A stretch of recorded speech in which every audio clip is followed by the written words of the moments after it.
nagdasal ako sa kanya, bumulong ako sa sarili, mahalaga ko, tulungan mo ako. Aba, biglang na sinabi ko, tulungan mo ako. Lumuag yung dibdib ko, nakatawag ako na sa kulo. Nang ihatid ako sa amin, puro suga. Ang meron ba dugo ako, bali ito aking mga kamay. Pero ngayon, kahit ang maramdaman ko, wala na. Bahala na ang Diyos sa akin, bahala na ako na rin. Kaya kung gusto niyo bumuha, tapos yung asawa ko, siya ay nakaano sa kampo nila, di ba nga barera yan. Nakasuot siya, di wala siyang sugat. Sabi lang ng mga sundalo, sir, ano ba? The only person na walang ano.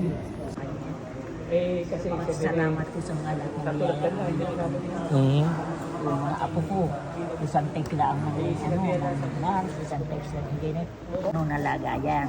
Yung mga babang yung mga bigay sa akin, nabibigay. Pagka basiyo na, ang ipon ko nilalagay ko doon. Marami pa nga ilalagay doon basiyo. Yung taas niya, para na nga museo yung ano eh. Para na nga po museo yung ano eh. Ang dami pa namin damit na nakatiklo. Kaya nga nagpagawa kami ng malaki. Sabi ko doon sa kakainin, nagpagawa tayo ng malaki, ang bagan tayo. Ang laki na, kulang pa. Tapos ay picture. Tapos ay may kasal sa ilalim. May naggagawa pa ako buod sa mga pinagagawa ko niya. Nagagawa pa rin ako.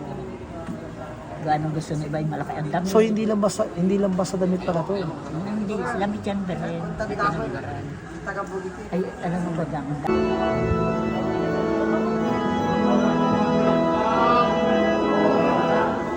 Gaudete tare Virgo Maria, alleluia. Surexit Dominus, alleluia. Oremus